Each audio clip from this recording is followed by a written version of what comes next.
Hello,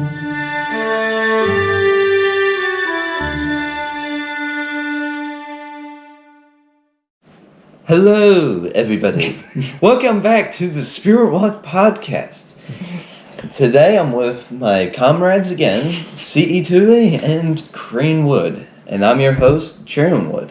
And today we will be going over the power of your words. Last time we went over temptation, so this just goes right into it. So, Yes, just builds right on that. all right, let's get started. Okay. So the place we're going to start at is in Proverbs 18, verse 21. It is a pretty good anchor verse for when you're thinking of words. And what it says is, death and life are in the power of the tongue, and those who love it will eat its fruit. And why does words make a difference? That might be the question we get out of that. And we don't put much significance on words. Mm-hmm. Some people have lots of words, and some say all the wrong words. So, what do you think about the power of words? So what jumps out to me first about that verse, so it says, death and life are in the power of the tongue. Mm-hmm. And so it clearly defines your words are either death or there's either life. So there's like no in between. Mm-hmm. And they're one or the other, and your words produce fruit. So that kind of puts words in the view of a seed. So you sow a seed when you speak, and then that eventually brings forth fruit of some kind. So like if you're speaking in anger, it'll bring forth negative consequences in your life down the line even. So like they have long-lasting ramifications. Mm-hmm. And like you said, there's no in between. It's just like you're either a believer or you're not. Same thing. There's no lukewarm in between. Yeah.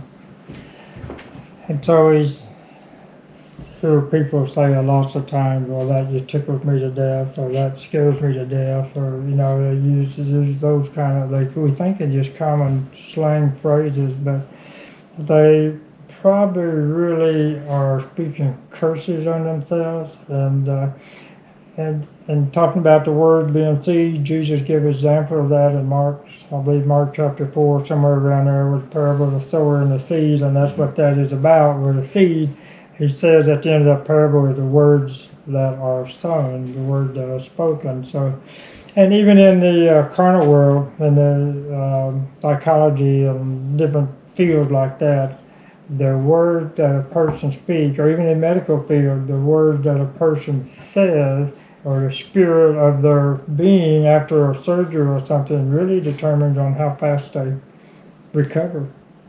Mm-hmm. Yeah, because your words really change everything about your life, honestly. Because James in chapter 3, verse 2, he says, if anyone does not stumble in word, he is a perfect man, able also to bridle the whole body. And so then he goes on to compare the tongue to a bit in a horse's mouth. You can just move the entire horse with that little piece into a rudder on a boat as well. It'll move that entire large craft, just that small piece.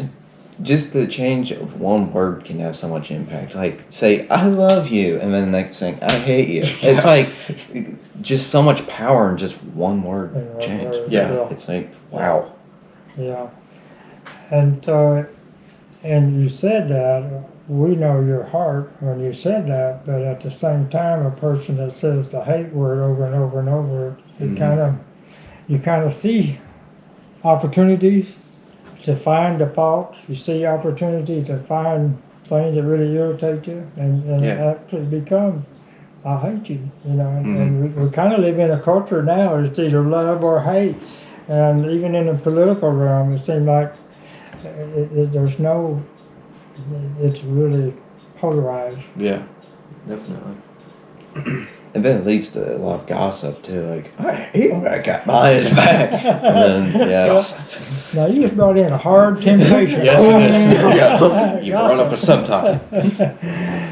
And so, And most of the time, you know, the disadvantage or the bad thing about the negative thing about gossip, let me say it that way, is what's being said about someone that's not in their presence. Mm-hmm. So you're saying something negative about someone that's not even around. What are you doing to that person you're speaking to? Yeah. You're sowing seeds. Yeah, like if somebody, for example, maybe the issue you have with them is they don't show up on time, or they're always late for stuff, and you tell that to everybody around you, like, they never show up, they're always late, Yeah. they're slackers, blah, blah, blah. And so, like you said, you're speaking that over them and over them and over them, and so it's just compounding the issue. And so one of the powerful things to do is like to stop when you're about to say something like that over somebody, and then you turn your complaining into prayer for them instead, and it just drastically changes your view on them as well. Like you get a much more compassionate view on a person. And I see parents speak different words over their children, and that's usually where they turn out. Unfortunately, some words are not so good. So he's already doing that. He's already doing that. Well, he's 50 years old and he's already doing that. He's always doing that. He's always doing that. Or if he's stupid, he's stupid, he's stupid. And kind of, well, you know. Yeah, they turn out. So the words that we speak over our children, really, even if they're not in the midst of that, we can say, my child's going to be a leader.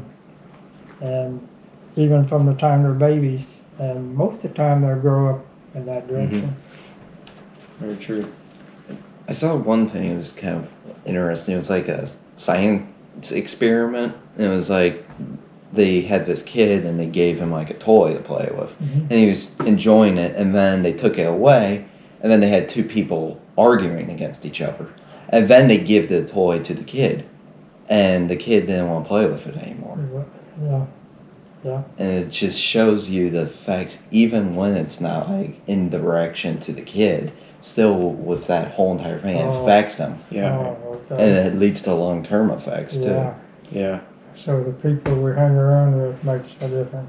Yep. People we can blame you. I'll take it. It makes me feel terrible. We were gossiping on the podcast. When you speak a word, it like goes out into the atmosphere around you, and it changes. One word can change the entire atmosphere.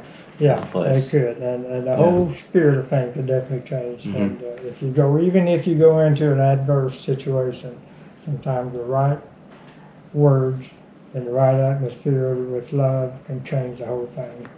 And so we've seen that and been a part of that too. Right? Definitely. And I mean, the power of words is really evident when we think about how God created the whole world was with words. He said, "Let there be light." It's the light being. Yeah. And never did tell light stop either. It's still going. It's still going. Still going. You've never stopped it. Yeah. You can even see that with then when Jesus comes, so then it's God in the flesh. And then Jesus is healing the sick, he's performing miracles, and he's driving out demons, all with words that he would speak. And to connect it with the last thing, with temptation, when Jesus was tempted for 40 days, he spoke versus he rebuked it and whatever. So that's a valuable note to take, especially in regards to the temptation. Yeah. And so there's way more power in words than we can imagine or even what we give credit to. The power of the words that the doctors speak to us when we go to and the medical test shows not so good result. The doctor is giving you what he's telling you in the natural, but when we see it from what God's kingdom says about us, he wants us well, then we can say what Jesus says, even though it don't look like it, don't feel like it, we can still speak wellness and wholeness over that situation, and we go through a lot better. Yeah, definitely. Like getting out of those atmospheres of unbelief is really big. It is. Yeah. Atmosphere. Surrounding yourself with good company too is major. Yeah.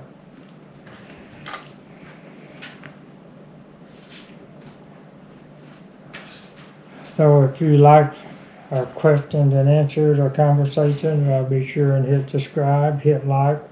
Put your comment down there underneath of it and question. Be sure and ask questions at the bottom of that too, so we can kind of have a relationship with that.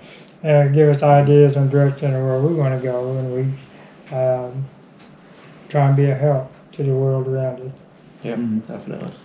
All right. Thanks for watching. See you next time on the Spirit Walk. Yeah.